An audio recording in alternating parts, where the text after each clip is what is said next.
Trevor wasn't a professional skateboarder. He wasn't even particularly good at it, but he had a dangerous combination of overconfidence and an audience. That was usually enough to push him into doing something spectacularly foolish. It all started on a Saturday afternoon at the town square.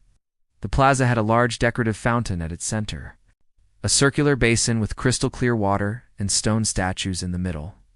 People lounged on benches, tourists tossed coins in, and children ran around the edge chasing pigeons. Trevor arrived with his skateboard under his arm, grinning ear to ear. His friends, already skeptical, watched him pace near the fountain. "What exactly are you planning?"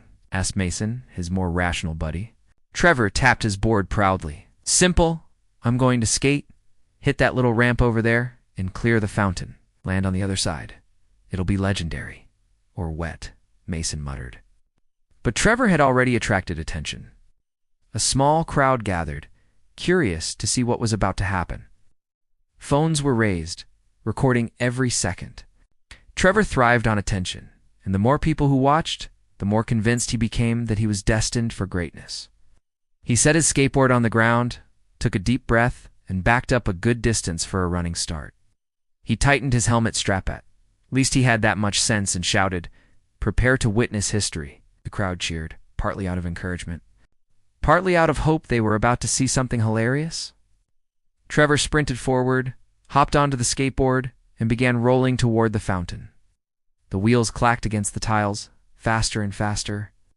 He crouched low, aiming for the ramp he'd improvised a piece of plywood propped against the curb. For one glorious second, it looked like he might actually make it. The board hit the ramp, launched into the air, and Trevor soared above the fountain's edge. His arms windmilled wildly as he let out a triumphant yell. Then gravity reminded him of reality. Instead of clearing the fountain, Trevor's arc carried him directly into it. He landed with a spectacular splash, sending water flying in every direction. His skateboard clattered off to the side, spinning uselessly on the pavement while Trevor flailed in the shallow pool, soaked from head to toe. The crowd erupted in laughter and applause. Someone shouted, "Best trick ever," while another yelled, 10 out of 10 for the dive." Dozens of phones captured the moment in perfect detail. Trevor sat up, water dripping from his helmet, his shirt clinging to him like seaweed. Coins clinked as he shifted. He had landed squarely in the pile of wishes at the bottom of the fountain. Mason walked over, trying and failing to keep a straight face.